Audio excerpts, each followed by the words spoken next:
Assalamualaikum warahmatullahi wabarakatuh. Halo anak-anak, berjumpa kembali dengan saya Luki Lukmanul Hakim SPD. Bagaimana kabar kalian hari ini? Semoga sehat selalu ya.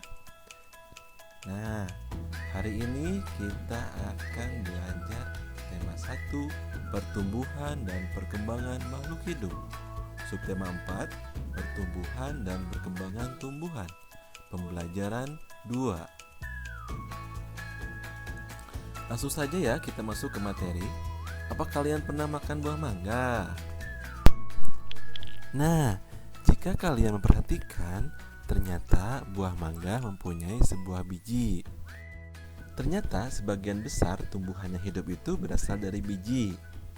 Yuk kita sama-sama belajar mengenai perkembangbiakan tumbuhan dengan biji. Sebagian besar tumbuhan berkembang biak dengan biji. Tumbuhan dewasa akan berbunga dan menghasilkan buah. Di dalam buah terdapat biji. Biji berkembang biak menjadi tanaman baru. Tanaman baru tumbuh menjadi dewasa dan berbuah. Perputaran tahapan berkembangbiakan tersebut membentuk sebuah siklus atau daur hidup.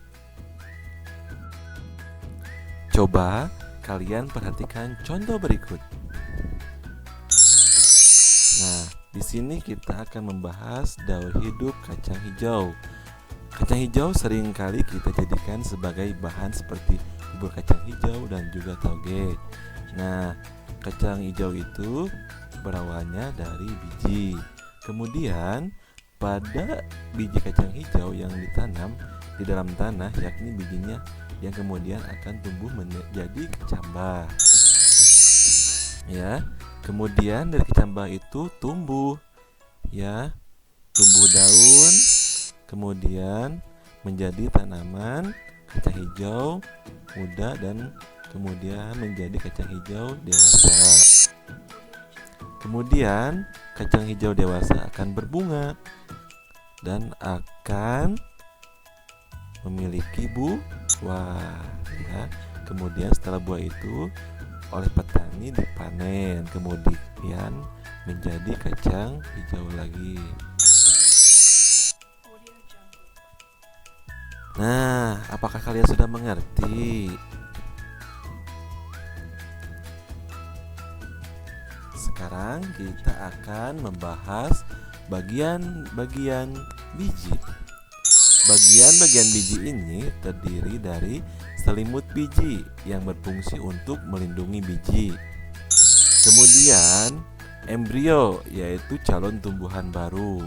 Nah, kemudian ada kotyledon atau sumber makanan untuk calon tumbuhan baru.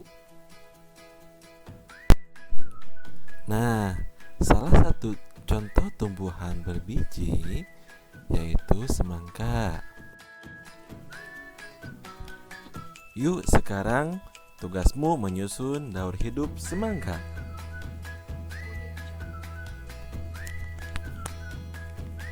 Nah, selain tumbuhan yang berkembang biak dengan biji, ternyata ada juga tumbuhan yang berkembang biak dengan tunas. Tunas anakan yang tumbuh di dekat tumbuhan induknya. Ada juga tunas yang tumbuh di daun induk.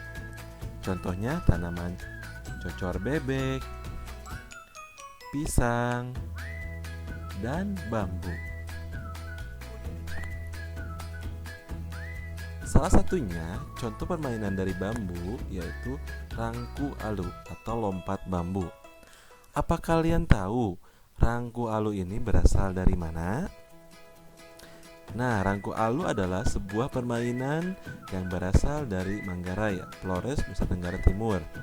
Permainan ini dilakukan dengan 4 orang memegang 4 tongkat bambu, memakai tongkat bentuk palang dan menggerak-gerakannya, sementara orang lainnya harus melompat-lompati bagian celah agar tidak terjepit bambu.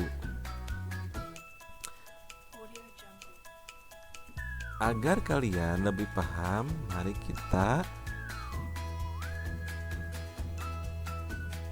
melihat cara bermain rangku alu. Yang pertama, seorang pemain akan bertugas melompat 4 pemain lainnya bertugas memegang batang bambu. Bisa kalian lihat pada gambar ya. Kemudian yang kedua, setiap pasangan pemegang bambu berhadap-hadapan dan menggerakkan bambu bersamaan. Bisa kalian lihat di gambar nomor 2. Sekarang yang ketiga, yaitu gerakan bambu dengan buka dan tutup secara bergantian dengan masing-masing 2 kali hentakan. Bisa kalian lihat ya pada gambar ketiga. Kemudian yang keempat, pemain yang tidak memegang bambu melompat-lompat pada bambu yang terbuka, jangan sampai terjepit bambu. Bisa kalian lihat di gambar 4.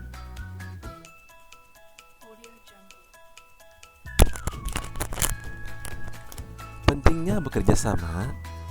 Bermain lompat bambu memerlukan kerjasama yang baik antara sesama pemegang bambu maupun pemainnya. Jika tidak ada kerjasama akan membahayakan pemain dan pemegang bambu. Tangan pemegang bambu bisa terjepit bambu jika tidak bekerja sama dengan baik. Kaki yang melompat, pemain akan tersangkut dan terjepit bambu jika tidak ada kerjasama yang baik. Selain kerjasama yang baik, konsentrasi pemain juga sangat penting saat bermain lompat bambu.